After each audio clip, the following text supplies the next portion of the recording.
Halo semuanya, selamat datang di sesi bedah materi kita kali ini. Hari ini kita bakal ngupas tuntas sebuah panduan yang benar-benar krusial buat kita semua, yaitu kebijakan manajemen kinerja dan pedoman TPP bagi ASN Jawa Timur untuk tahun 2026. Aturan dari BKD ini punya banyak perubahan penting, jadi yuk langsung aja kita pelajari sama-sama. Oke, kita langsung mulai dengan satu angka yang super penting di tahun 2026 nanti, tanggal 5.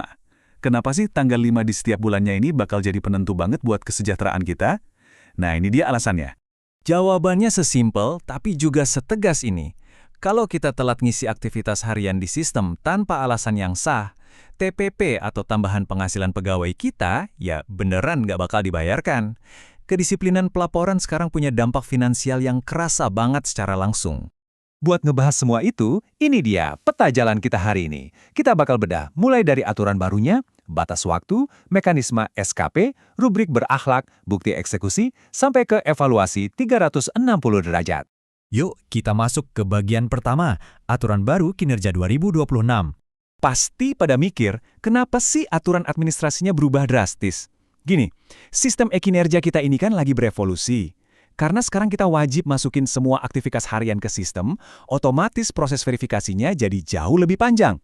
Makanya, tenggat waktu yang ketat ini sebenarnya dibikin justru biar pencairan TPP kita nggak molor dan bisa tepat waktu. Lanjut ke bagian kedua, batas waktu dan dampaknya ke TPP kita. Rutinitas baru ini nuntut satu hal pasti, kita wajib nginput aktivitas kerja itu setiap hari di bulan berjalan. Nunggu sampai mepet akhir bulan? Udah nggak bisa lagi ya. Tips praktis buat jaga disiplin mandiri nih. Coba luangin aja sekitar 10 menit sebelum pulang kerja buat langsung update sistem. Jangan ditunda besok-besok deh.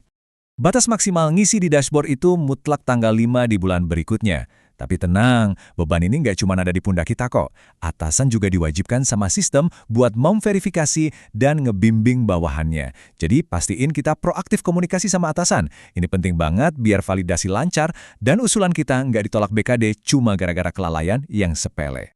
Oke, masuk ke bagian ketiga.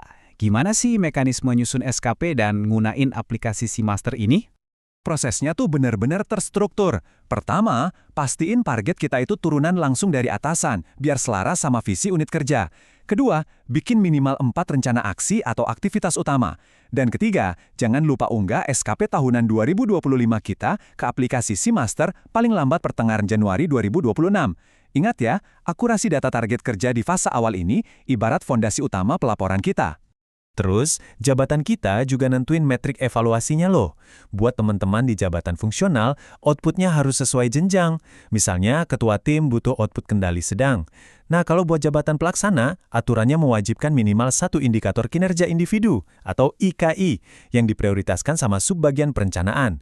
Ini biar target kita benar-benar ngeklik sama tujuan besar instansi.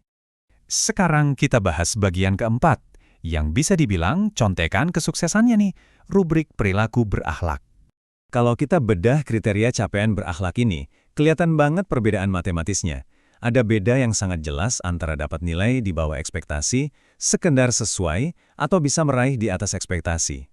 Kita lihat yuk rinciannya, mulai dari urusan deadline sampai jam pelajaran. Contohnya dinilai berorientasi pelayanan. Kalau kita nyelesain tugas pas sesuai SOP dan pas di tenggat waktu, itu baru batas dasar buat nilai sesuai.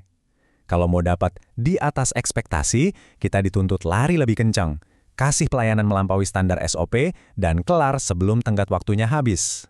Nah, kalau urusan akuntabel, batasannya benar-benar tegas. Telat maksimal 30 menit itu masih dianggap sesuai.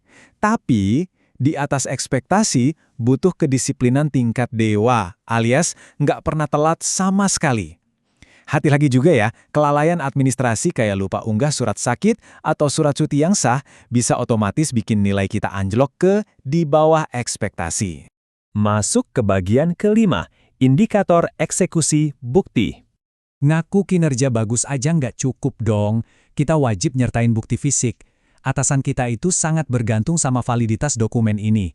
Mulai dari lampiran SOP, notula rapat, sampai foto kita lagi pakai seragam dinas waktu apel. Tahu nggak, kurangnya bukti ini tuh sering banget jadi alasan BKD nolak usulan kita. Bukti yang terdokumentasi rapi ini benar-benar esensial buat ngejamin penilaian atasan itu objektif, apalagi buat bantu ngevaluasi pegawai yang mungkin lagi kesulitan nyampein target. Terus, gimana cara nembus di atas ekspektasi buat nilai kompeten? Syaratnya lumayan melonjak nih. Kita harus proaktif ikut pengembangan kompetensi minimal 3 kali dengan total 9 jam pelajaran. Kalau cuma 1 atau 2 kali, atau mentok di 3 jam pelajaran, ya kita bakal tertahan di status sesuai aja. Akhirnya kita sampai di bagian ke-6, evaluasi 360 derajat dan monitoring BKD. Di tahun 2026, kita bakal nerapin mekanisme umpan balik 360 derajat secara penuh. Artinya apa? Penilaian nggak murni cuma dari atasan lagi. Kinerja kita bakal dinilai secara holistik juga sama rekan kerja kita. Ini benar-benar langkah jitu buat ngejaga objektivitas, sekaligus mastiin lingkungan kerja kita tetap harmonis. Dan buat ngawal sistem besar yang udah berbasis aplikasi ini, BKD bakal ngejalani monitoring dan evaluasi secara triwulanan. Urgensi pengawasan ketat tiap 3 bulan ini krusial banget pastinya buat negakin kedisiplinan, sekaligus ngejaga standar penilaian kinerja itu tetap konsisten di semua perangkat daerah tanpa terkecuali. Aturan barunya udah jelas, dan batas waktu tanggal 5 itu harga mati, alias nggak bisa ditawar. Jadi, coba kita tanya lagi ke diri sendiri. Apakah rutinitas pelaporan harian kita udah cukup disiplin buat ngamanin TPP kita bulan depan? Yuk, pastiin dashboard si master teman-teman udah diupdate hari ini juga. Jadikan kedisiplinan ini sebagai fondasi kuat buat karir kita. Sampai jumpa di sesi bedah materi berikutnya.